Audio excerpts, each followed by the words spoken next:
Ryan Brown from J. Ryan Brown Law. The RICO trial in Fulton County involving Young Thug and YSL and many others has finally begun. They've been picking a jury for God knows how long, but finally this week the opening statements have finally began.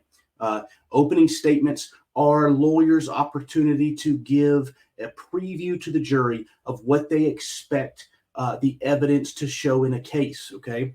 It's much different than a closing argument. A closing argument, the purpose is to argue what the evidence showed the jury.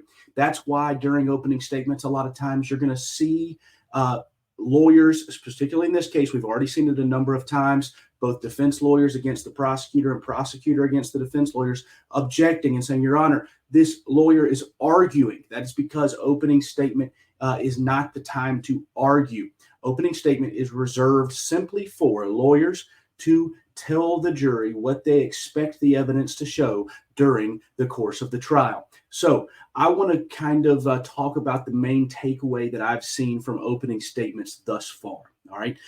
First, during the state's opening statement, there were times that things were a little clunky, particularly when it came to the use of technology. When lawyers are using technology, typically PowerPoints, in opening statement, they got to be exquisitely and meticulously prepared.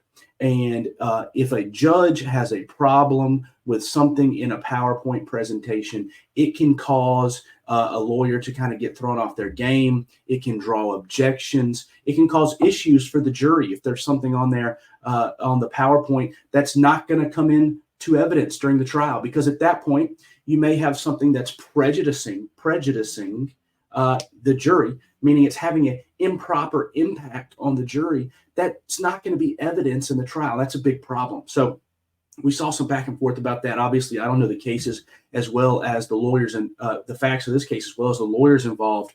But when there is technology used, the best practice is to have that kind of pre-approved, at least what you're going to show the jury ahead of time. Obviously, you don't have to give the other side what you're going to say, but it is not a bad idea to at least share controversial things and try to have them pre-approved pre-trial. Now, the number one thing I've seen, and you can see that on the ticker below us here, is that attorney Brian Steele, who is representing Jeffrey Williams, aka Young Thug, his opening statement was an absolute masterclass, which we expect nothing less from Mr. Steele. That's exactly what we would expect from him.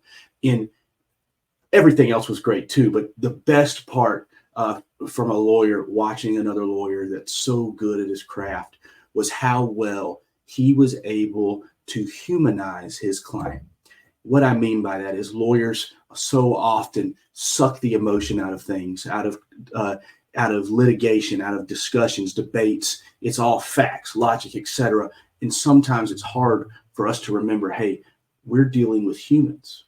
And one thing that we have to do as defense attorneys is remind prosecutors and juries, these aren't just files. We're dealing with real life humans. And Brian Steele did such a fantastic job of humanizing Jeffrey Williams, meaning, hey, this is where he was born.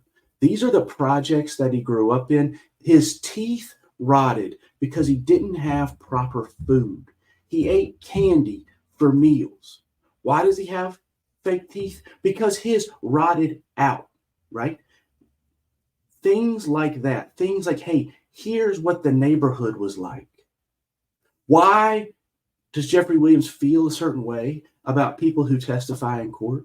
Well, because when he was a kid, people he knew as liars, who had a reputation as liars, were used as witnesses by the prosecution in courts. And those kind of experiences as a child, right? How he grew up, where he went to school, what his refrigerator was full of, or what wasn't in his refrigerator as a child, can put such a good lens on how we have to view people that are charged with crimes, because it's not as easy as just reading an indictment, right? And there were other highlights from Mr. Steele's opening statement, right? Lyrics being taken out of context, Instagram posts, Facebook, stuff like that. That, look, it was all great. But the best thing he did, if I could ask you to go back on YouTube, it's being streamed, God knows how many places, and watch one thing. I'd ask you to watch the beginning and watch Brian talk about Jeffrey Williams, not Young Thug as charged in the RICO indictment, right? That's part of it. He talked about that. He did a great job.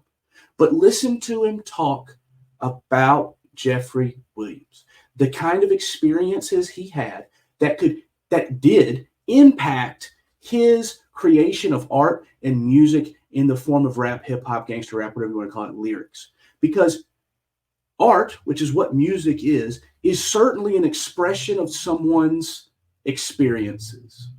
And when we have law enforcement and prosecutors trying to use someone's art to prosecute them for a crime, they are going to conveniently leave out those experiences much of the time, in my experience. So Brian did a fantastic job laying the groundwork for, hey, if this art's not about crime, what's it about? And right, the defense doesn't have to prove anything, but the jury's now thinking, hey, maybe this art is an expression of this artist's, Young Thug, Jeffrey Williams, experiences as a young adult, as a young child, as a newborn, growing up in the Jonesboro Road projects in Atlanta. It's a great job. Find it on YouTube.